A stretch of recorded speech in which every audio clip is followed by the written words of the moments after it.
اور اپنے گھر میں جمع ہو کر جمعۃ المبارک ادا کرنے کی توفیق اور سعادت عطا فرمائی۔ اللہ تعالی ہم سب کا یہاں جمع ہونا اور نماز جمعہ ادا کرنا اپنی بارگاہ میں قبول اور مستجاب فرمائے۔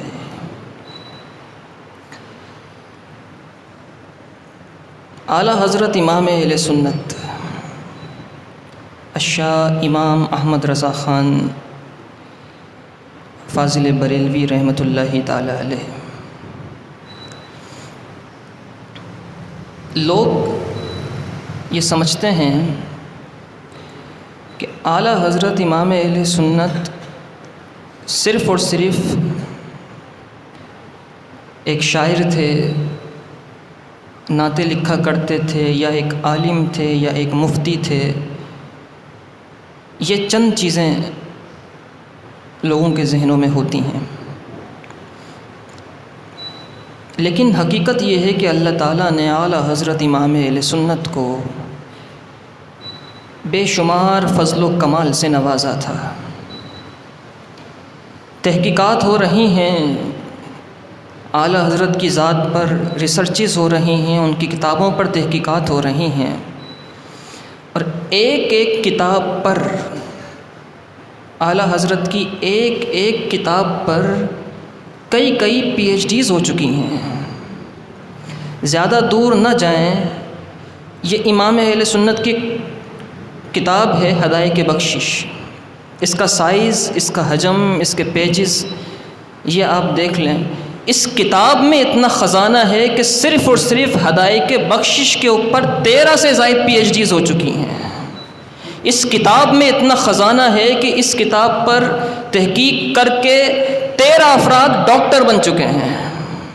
تو وہ دیگر جو کتابیں ہیں اعلیٰ حضرت کی 1000 سے زائد کتب جو ہیں، ان کی شان اور ان کا مقام اور مرتبہ کیا ہوگا۔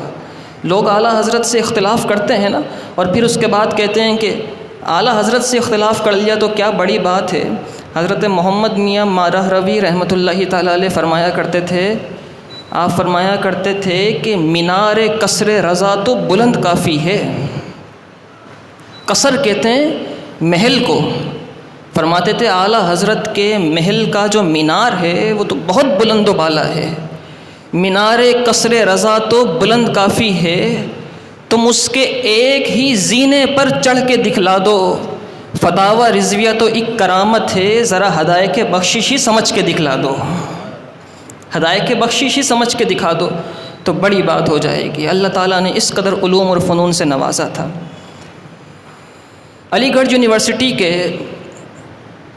پروفیسر تھے میتھمیٹکس کے ڈاکٹر ضیاء الدین، میتھ کے پروفیسر تھے، کسی مسئلے میں الجھ گئے، کوئی ایکویشن تھی سولو نہیں ہوتی تھی، کوئی مسئلہ تھا حل نہیں ہوتا تھا، بہت مشکلات آئیں، بڑی تحقیقات کیں، بہت دفعہ حل کرنے کی کوشش کی، لیکن وہ مسئلہ ان کا حل نہیں ہوتا تھا۔ تو علی گڑھ یونیورسٹی کے اندر ہی اردو کے پروفیسر تھے ڈاکٹر سلیمان صاحب، وہ اعلیٰ حضرت امام اہل سنت کے مرید تھے۔ ڈاکٹر ضیاء الدین جو کسی میتھمیٹکس کے مسئلے میں پھنس گئے تھے، جرمنی سے پی ایچ ڈی کیا تھا انہوں نے ریاضی کے اندر، میتھ کے اندر، مسئلہ حل نہیں ہوتا تھا، تو انہوں نے سوچا کہ جہاں سے میں نے پڑھا ہے، جو میری پیرنٹ یونیورسٹی ہے، وہاں جاؤں، اپنے اساتذہ کے پاس جاؤں، جہاں سے میں نے سیکھا ہے ان کے پاس جا کے اپنا مسئلہ رکھوں تاکہ وہ اس مسئلے کو حل کریں، میرا ریاضی کا مسئلہ حل کر دیں۔ جرمنی جانے کی تیاری کرنے لگے تو ڈاکٹر سلیمان صاحب کہنے لگے کہ آپ ایک کام کریں، جرمنی نہ جائیں، میرے پیر و مرشد ہیں بریلی میں ہوتے ہیں، ایک مرتبہ ان کے پاس چلیں، ان کو جا کے اپنا مسئلہ بیان کریں، ہو سکتا ہے آپ کا مسئلہ حل کر دیں۔ کہنے لگے آپ کے پیر جو ہیں ان کا نام کیا ہے؟ کہنے لگے میرے پیر کا نام ہے مولانا احمد رضا خان۔ تو ڈاکٹر ضیاء الدین کہنے لگے کہ کس عالم اور مولوی کے پاس لے کر جاؤ گے؟ میرے سے حل نہیں ہو پا رہا، میں پی ایچ ڈی ہولڈر، اتنا پڑھا لکھا، یونیورسٹی کے دیگر اساتذہ اس مسئلے کو حل نہیں کر پا رہے، ایک عالم کے پاس، ایک مفتی اور ایک مولوی کے پاس لے جا کے تم میرا کیا مسئلہ حل کرو گے؟ جرمنی جانا پڑے گا مجھے۔ کہنے لگے اب چل کر دیکھیں تو صحیح. نہیں مانتے تھے. بالآخر بڑا اصرار کیا ڈاکٹر سلیمان صاحب نے تو راضی ہو گئے ڈاکٹر ضیاء الدین کہ چلتے ہیں جرمنی جائیں گے, اتنا دور جائیں گے, یہاں سے حل ہوتا ہوگا تو ہو جائے گا. لیکن ان کو یقین نہیں تھا کہ ہوگا. وہ آئے اعلیٰ حضرت امام اہل سنت کی بارگاہ میں. ان کے ذہن میں ایک تصور تھا کہ کسی کے پاس جا رہے ہیں, بہت بڑا کوئی ادارہ ہوگا, وہاں بیٹھے ہوں گے, وہاں مولانا احمد رضا خان نامی ایک بہت بڑے استاد ہوں گے. آئے دیکھتے ہیں اعلیٰ حضرت امام اہل سنت اپنے چھوٹے سے حجرے میں کتابوں کے جھرمٹ میں چٹائی کے اوپر بیٹھے ہیں, فتویٰ لکھ رہے تھے. جب یہ دیکھا تو اور ان کا دل, انہوں نے کہا یہ کہاں لے کر آ گئے مجھے, کہاں میں جرمنی اپنا مسئلہ حل کرنے جا رہا تھا, کہاں تم یہاں لے کر آ گئے. ڈاکٹر سلیمان صاحب نے کہا مسئلہ بیان کیجئے, ہو سکتا ہے حل ہو جائے. اب ڈاکٹر ضیاء الدین نے کاغذ اور قلم اٹھایا اور وہ ریاضی کا, میتھمیٹکس کا وہ سوال لکھنا شروع کیا. ابھی امام اہل سنت وہ سوال دیکھتے جاتے تھے اور ڈاکٹر ضیاء الدین وہ سوال لکھتے جاتے تھے. یہاں سوال مکمل ہوا, امام اہل سنت نے کاغذ اٹھایا, اس کا جواب لکھا اور پورے جواب کا حل لکھ کر دے دیا. جواب کا حل لکھ کر دے دی. جب حل لکھ کر دیا اور ڈاکٹر ضیاء الدین نے وہ دیکھا تو دیکھ کر حیران رہ گئے. کہنے لگے مجھے نہیں معلوم تھا کہ اللہ تعالیٰ نے اپنا چاند بریلی میں اتارا ہوا ہے. کہتے ہیں مجھے نہیں معلوم تھا کہ اللہ تعالیٰ نے اس چٹائی پر بیٹھنے والے کو اس قدر علوم اور فنون سے نوازا ہے کہ پورے ہندوستان کے اندر ریاضی کا یہ مسئلہ حل کرنے والا کوئی موجود ہی نہیں تھا جسے حل کرنے کے لیے میں جرمنی جا رہا تھا. مجھے نہیں پتا تھا میرے علم کی پیاس یہاں آ کے بجھ جائے گی. اعلیٰ حضرت کے قدموں میں گر گئے اور اسی وقت امام اہل سنت کے مرید بن گئے. تو اللہ تعالیٰ نے اعلیٰ حضرت امام اہل سنت کو بڑے علوم اور فنون سے نوازا تھا. بلکہ بہت سارے علوم وہ بھی ہیں, بہت سارے علم وہ بھی ہیں جو اعلیٰ حضرت امام اہل سنت کی ذات سے شروع ہوئے اور وہیں پر ختم ہو گئے. بہت ساری کتابیں اعلیٰ حضرت کی ایسی بھی ہیں علم جفر کے حوالے سے بہت ساری کتابیں اعلیٰ حضرت کی ایسی بھی ہیں کہ جنہیں آج دنیا میں کوئی پڑھنے اور سمجھنے والا ہی نہیں ہے. اللہ تعالیٰ نے اس قدر علوم اور فنون سے نوازا تھا. امام اہل سنت اعلیٰ حضرت حرم شریف گئے, مکہ مکرمہ گئے حج کرنے کے لیے. 1906 یا 1907 کی بات ہے. اعلیٰ حضرت تشریف لے کر گئے تو آپ کا ہندوستان میں تو ایک بڑا ڈنکا بجتا تھا کہ اعلیٰ حضرت امام اہل سنت نے اس قدر علوم اللہ تعالیٰ نے انہیں نوازے. جب حرم گئے تو حرم میں اس وقت سلطنت عثمانیہ تھی. ان لوگوں کی حکومت نہیں تھی جو بد مذہب ہیں, جو گستاخ ہیں. سلطنت عثمانیہ تھی اس وقت. ان لوگوں کی حکومت تھی جو کھڑے ہو کے حضور کے در والا پر الصلاۃ والسلام علیک یا رسول اللہ پڑھا کرتے تھے. اعلیٰ حضرت امام اہل سنت گئے. جب گئے تو وہاں پر یہ جو فتنہ ہے نیا شروع ہوا تھا کہ نبی پاک صلی اللہ علیہ وسلم کو اللہ تعالیٰ نے علم غیب عطا فرمایا ہے یا نہیں فرمایا. اللہ تعالیٰ نے اپنے حبیب کو علم کتنا دیا ہے, نہیں دیا ہے. اعلیٰ حضرت امام اہل سنت نے اس پر بڑی کتابیں لکھی ہیں. لیکن اس وقت عرب کے اندر, سعودی عرب کے اندر یہ فتنہ نیا شروع ہوا تھا. مختار کل, علم غیب وغیرہ وغیرہ چیزیں. تو وہاں کے جو عرب علماء تھے اعلیٰ حضرت امام اہل سنت کے پاس آئے, کہنے لگے کہ آپ کے علم کا بڑا طوطی بولتا ہے, اللہ تعالیٰ نے بڑا علم سے نوازا ہے. یہاں پر ایک نیا فتنہ کھڑا ہو رہا ہے اور لوگ یہ کہہ رہے ہیں کہ نبی پاک صلی اللہ علیہ وسلم کا علم اتنا ہے, اس کی حد بندیاں کر رہے ہیں کہ حضور کو دیوار کے پیچھے کا علم نہیں ہے, حضور کو یہ علم نہیں ہے, وہ علم نہیں. تو آپ ایک کام کریں, اس پر کوئی کتاب لکھ دیں. اتفاق سے اعلیٰ حضرت امام اہل سنت وہاں گئے تو آپ سخت علیل ہو گئے, بیمار ہو گئے, بہت زیادہ بیمار ہو گئے. لیکن علماء حرمین طیبین نے آپ کی بارگاہ میں استفتاء پیش کیا, سوال پیش کیا کہ اس کا جواب دیجیے. اعلیٰ حضرت فرماتے ہیں کہ بہت علیل تھا, بہت بیمار تھا, لیکن صبح 7 بجے میں حرم پہنچ گیا اور کعبۃ اللہ شریف کے سائے میں بیٹھا. نہ میرے پاس کوئی کتاب تھی, نہ وہاں لائبریری تھی, سفر میں تھا, سامان بھی نہیں تھا اور سفر میں بیمار بھی تھا. ایسی حالت میں کتنا ہی بڑے سے بڑا مصنف کیوں نہ ہو 2 سطریں لکھ نہیں سکتا, 2 لائنیں لکھ نہیں سکتا. اعلیٰ حضرت فرماتے ہیں کہ علماء حرمین طیبین نے عربی میں مجھ سے سوال کیا کہ یہ بتائیے نبی پاک صلی اللہ علیہ وسلم کو اللہ تعالیٰ نے جو علم غیب دیا وہ کہاں سے ثابت ہے، وہ کتنا ہے، اس کی حد بندیاں کیا ہیں جو آج کل کے لوگ کہہ رہے ہیں، اس کی حقیقت کتنی ہے۔ آپ فرماتے ہیں صبح میں حرم کعبہ پہنچا، کعبۃ اللہ شریف کے سائے میں بیٹھا اور لکھوانا شروع کیا۔ لکھنے کی ہمت اور طاقت نہیں تھی، میں بولتا جاتا تھا اور میرے برابر میں املا لکھنے والا لکھ رہا تھا، کاتب لکھ رہا تھا۔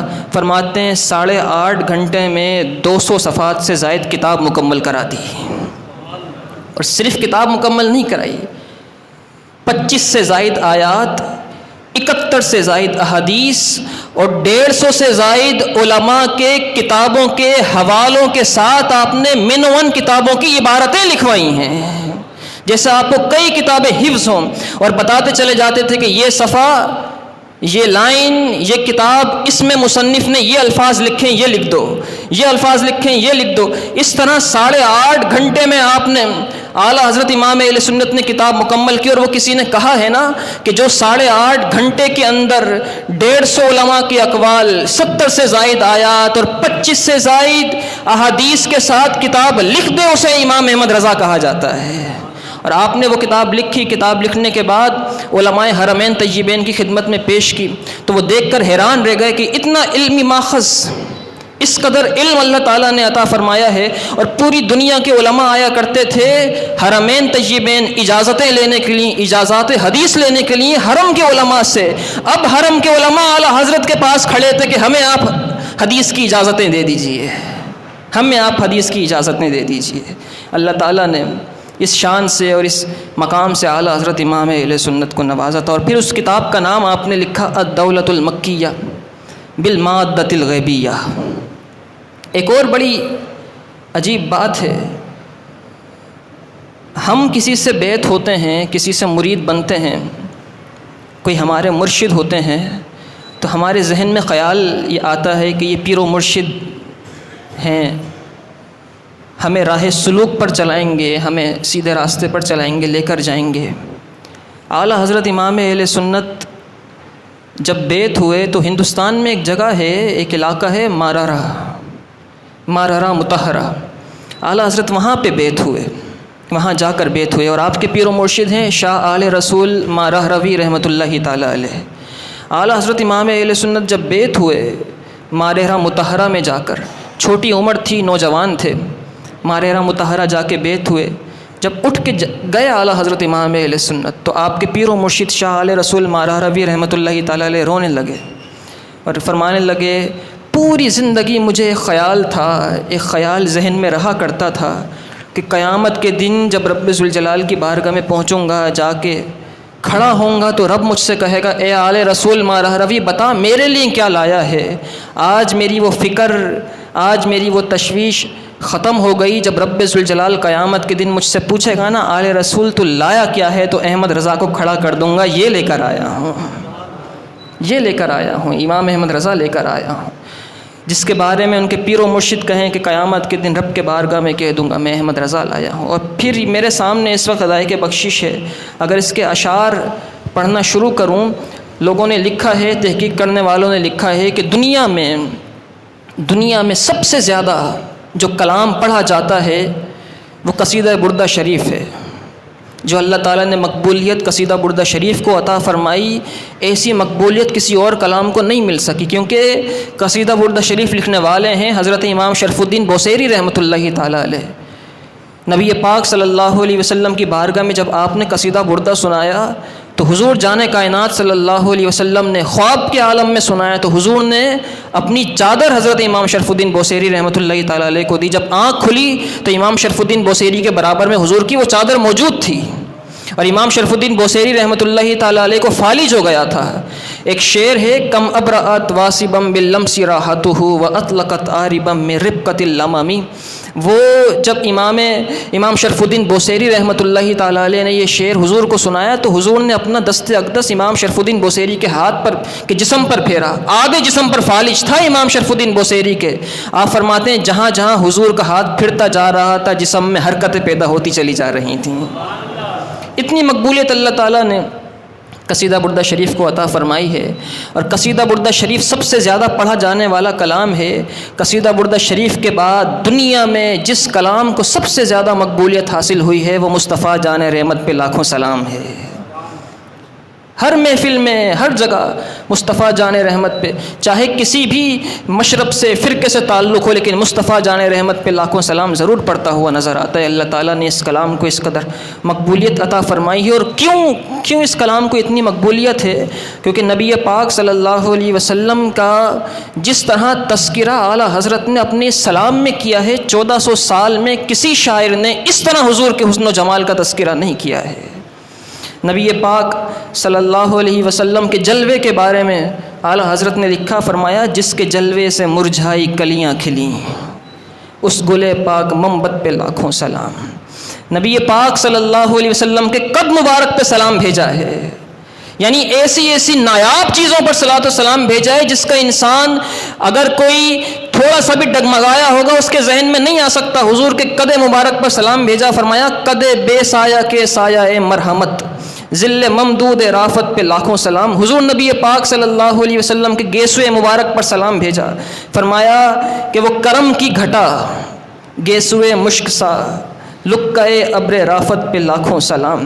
نبی پاک صلی اللہ علیہ وسلم کے کانوں پر سلام بھیجا، فرمایا دور و نزدیک کے سننے والے وہ کان لال کرامت پہ لاکھوں سلام۔ نبی پاک صلی اللہ علیہ وسلم کے ماتھے پر سلام بھیجا ہے، فرمایا جس کے ماتھے شفاعت کا صحرا سجا، اس جبین سعادت پہ لاکھوں سلام۔ نبی پاک صلی اللہ علیہ وسلم کی آنکھوں پر سلام بھیجا ہے، جب نبی پاک صلی اللہ علیہ وسلم کی آنکھیں جھکی ہوں تو جھکی ہوئی آنکھوں پر سلام بھیجا ہے۔ نیچی نظروں کی شرم و حیا پر درود، اونچی بینی کی رفعت پہ لاکھوں سلام۔ یہ جھکی ہوئی نظروں پر سلام ہے، اور جب نظریں حضور اٹھا لیں پھر اٹھائی ہوئی نظروں پر سلام بھیجا ہے، فرمایا ہے جس طرف اٹھ گئی دم میں دم آ گیا۔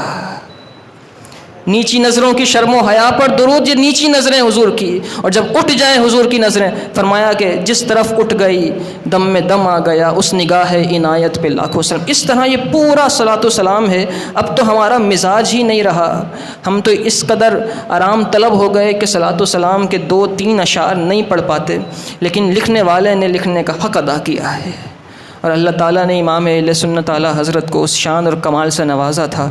انشاءاللہ تعالیٰ آج آپ کی اس جامع برکاتی مسجد کے اندر عظیم الشان محفل رنگ رضا ہوگی، اور اس میں انشاءاللہ تعالیٰ آپ نے دیکھ لیے ہوں گے پوسٹرز، اشتہارات، دعوت نامے آپ کو پہنچ گئے ہوں گے، باہر بھی لگا ہے اشتہار، آپ نے پڑھ لیا ہوگا۔ انشاءاللہ تعالیٰ اس محفل رنگ رضا کے اندر اس کے اختتام پر عمرے کے ٹکٹ تقسیم کیے جائیں گے، اور معلوم ہے آپ کو کتنے عمرے کے ٹکٹس ہیں؟ کتنے؟ بہت ہلکی آواز ہے، ہاں ہلکی آواز اس لیے ہے کیونکہ 4 اب نہیں ہیں۔ اللہ تعالیٰ نے کل رات خاص فضل و کرم فرمایا، اور پنجتن پاک کی نسبت سے انشاءاللہ تعالیٰ آج اس محفل میں 5 عمرے کے ٹکٹ دیے جائیں گے، 5 عمرے کے ٹکٹ دیے جائیں گے انشاءاللہ تعالیٰ۔ پچھلے سال 2 عمرے کے ٹکٹ تھے، مجھے ابھی ایک وہ واقعہ یاد آ رہا ہے، آپ کی خدمت میں عرض کروں۔ پچھلے سال ہوا یہ کہ جن بھائی کا عمرے کا ٹکٹ نکلا، انہوں نے فون کیا اگلے دن، کہنے لگے کہ میں اپنے والد صاحب کے ساتھ آپ سے ملنے کے لیے آنا چاہتا ہوں رسولی مسجد میں۔ تو ہمارے ام مکرم حضرت علامہ مولانا محمد رضوان خان قادری صاحب، انہوں نے کہا جی آئیے، آپ تو بڑے سعادت مند ہیں، آپ سے مل کر ہماری سعادتوں میں اضافہ ہوگا، آپ آئیے۔ وہ ملاقات کرنے کے لیے رسولی مسجد آئے، اپنے والد صاحب کو لے کر رونے لگے آ کر وہ بھائی، اور رو رو کر انہوں نے ایک واقعہ بیان کیا۔ کہنے لگے 3-4 دن پہلے میں اپنے کزن اور دوستوں کے ساتھ بیٹھا تھا، تو میرے ان کزنس کے اندر، ان دوستوں میں میرا ایک ایسا کزن تھا جو کچھ دن پہلے حجاز مقدس سے، عرب شریف سے، مدینہ منورہ سے پاکستان آیا تھا۔ وہ وہاں کسی کام کے سلسلے میں گیا تھا، جسے لوگ کام کرتے ہیں نا مدینہ منورہ مکہ مکرمہ میں، وہ کسی کام کے سلسلے میں وہاں گیا تھا بھائی۔ وہ کزن میرا وہاں سے واپس آیا تو وہاں کے واقعات، مدینہ منورہ کے قصے ہمیں سنا رہا تھا۔ تو میں نے اس سے کہا کہ انشاءاللہ ایک دن میں بھی ضرور مدینہ منورہ جاؤں گا۔ تو وہ ہنسنے لگا مجھ پر، کہنے لگا تو جائے گا؟ بہت پیسے چاہیے جانے کے لیے، لاکھوں روپے لگ جاتے ہیں، بہت پیسے چاہیے، تو نہیں جا سکتا۔ میں بھی اس طرح گیا تھا کہ بڑے پیسے جمع کیے، میرے والد نے دیے، والدہ نے دیے، پیسے جمع کیے، پھر وہاں گیا، کام کیا، لیکن تو مزدوری کرتا ہے، تیرے تو حالات ہی صحیح نہیں ہے، تو پوری زندگی جمع کرتا رہے، نہیں جا سکتا، بڑے پیسے چاہیے جانے کے لیے۔ تو وہ بھائی کہنے لگے کہ میں نے اس سے کہا کہ ہو سکتا ہے تیری بات سچ ہو، لیکن میں انشاءاللہ مدینہ منورہ ضرور جاؤں گا۔ کہنے لگے وہ جب دوستوں کی ہماری جو گیدرنگ تھی وہ ختم ہوئی تو اٹھ کے میں جانے لگا، تو میں نے راستے میں دیکھا اشتہار لگا تھا محفل رنگ رضا کا، اور اس پہ لکھا تھا 2 عمرے کے ٹکٹ دیے جائیں گے۔ میں نے اس اشتہار کو دیکھا، ذہن میں رکھا، دن تاریخ نوٹ کر لی، اور کہتے ہیں کہ میں نے پھر اس کے بعد نماز نہیں چھوڑی، کوئی نماز نہیں چھوڑی، نمازیں پڑھتا رہا۔ وہ دن آیا، برکاتی مسجد میں آ گیا، اور آنے کے بعد میں نے اپنے NIC کی کاپی ڈبے میں ڈال دی۔ ڈالنے کے بعد مسجد میں بیٹھ گیا، محفل ہوئی، نعتیں پڑھی گئیں، میں دوران محفل درود پاک پڑھتا رہا جب تک محفل ختم نہیں۔ پھر محفل کے بعد ریلی ہوئی، اور پریس کلب تک وہ ریلی گئی۔ اب ریلی میں جانے کے بعد وہاں پہ قرآن دازی ہونی تھی، وہاں قرآن دازی ہوئی۔ اللہ تعالیٰ نے خاص فضل و انعام فرمایا، جب پرچی نکالی گئی، NIC کی کاپی نکالی گئی تو اس میں میرا نام تھا۔ کہنے لگے میں کھڑا تھا، اور کھڑے کھڑے میں آیت کریمہ کا ورد کر رہا تھا، لا الہ الا انت سبحانک انی کنت من الظالمین، میں ورد کر رہا تھا۔ جب میرا نام پکارا گیا تو مجھے یقین نہیں آیا، پھر میری ولدیت پکاری گئی، مجھے پھر بھی یقین نہیں آتا تھا کہ میرا نکل گیا ہے۔ تو میرے برابر میں میرا دوست کھڑا تھا، اس نے مجھے ہلا کے بولا بھائی چلا جا، تیرا نمرے کا ٹکٹ نکل چکا ہے۔ کہتے ہیں کہ میں جب وہاں گیا تو پچھلے سال ہوا یہ تھا کہ وہ کارڈز بنوائے گئے تھے، اس پہ لکھا تھا عمرہ مبارک، اور وہ انہیں پیش کیے گئے تھے عمرے کے ٹکٹ کے طور پہ۔ پھر بعد میں سارے معاملات ہوئے، کہنے لگے وہ مجھے کارڈ دیا گیا، میں بہت خوش تھا، میں اپنے گھر آیا، رات دیر ہو چکی تھی، جب پہنچا اپنی گلی کے اندر تو سناٹا تھا، دیر ہو چکی تھی رات کو، کوئی بھی نہیں تھا۔ سب سے پہلے جو مجھے شخص نظر آیا وہ میرا وہی کزن تھا جو مجھے اس دن کہہ رہا تھا کہ تو جا نہیں سکتا، بڑے پیسے چاہیے جانے کے لیے۔